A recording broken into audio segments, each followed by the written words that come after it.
Good afternoon, I'm Jessica Rouse with 2NURFM Hunter News. Protesters gathered in both Mudgee and Sydney this morning to fight against the proposed expansion of the Wilpinjong coal mine.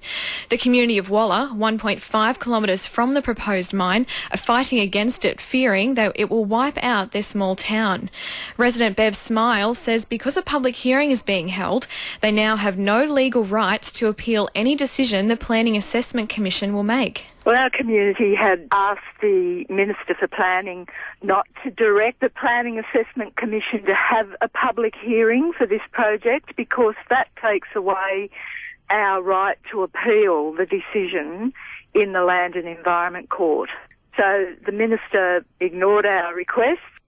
Hunter shooter veteran Michael Diamond faces Raymond Terrace Court today for a hearing on his high-range drink driving and firearm offences. The 44-year-old was arrested back in May following a reported domestic incident with his brother. He was set to head to the Rio Olympics but was ruled ineligible following the criminal charges. Parliamentary Secretary for the Hunter, Scott McDonald, has criticised the Labor Party for failing to commit to a new Maitland hospital.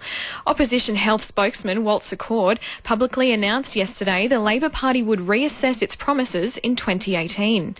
Scott McDonald believes this is a disgrace to the Hunter and has proposed new planning to compensate. So we've now got the situation where the present government, the Baird government, we're committing now $400 million and we're going to get on with the job of building a new hospital at the Medford site. Following the latest fatality along Rutleys Road in Mannering Park, Swansea MP Yasmin Catley has called for more to be done to improve safety. There has now been 9 fatalities in 9 years along Rutleys Road, with both Wyong and Lake Macquarie Council spending millions to improve safety. Yasmin Catley says the money spent on the road isn't working. Most fatal crashes don't occur on major highways. They actually occur in 80-kilometre zones, just like Rutleys Road. There has been a large sum of money thrown at that road in the last number of years. Clearly, there needs to be more done there. There's no doubt about that.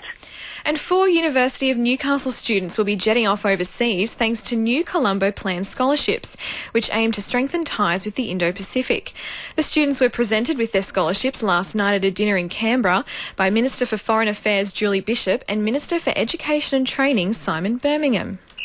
Sport for our sponsor, Curry Curry Bowling Club. The Newcastle Knights officially confirmed a 5-season contract with fullback Kalen Ponga yesterday. The contract is allegedly worth $3.6 million, but coach Nathan Brown says Ponga is being paid what he is worth as a player and no more than any other great players of the game. Kalen is getting well paid for a kid of his talent, but not a great deal more than what other clubs are prepared to pay him. His contract is structured so that if he's achieving big things, he'll get paid well, which is no different to Cameron Smith and Darren Lockyer. All these great players got paid well and they achieve well.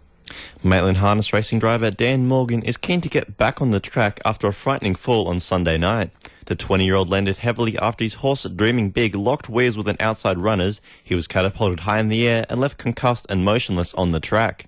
Aberglasson's motorsport legend Toby Price will stay with the Red Bull KTM racing team until the end of 2019. Price says this is an exciting time and he's looking forward to what his racing future holds. And the Newcastle Jets could see striker Labino Halidi start Sunday's clash with Sydney FC, with injuries still claiming players. That's sport. I'm Tyler Fidel. 2NURFM News Time is 10 past 12.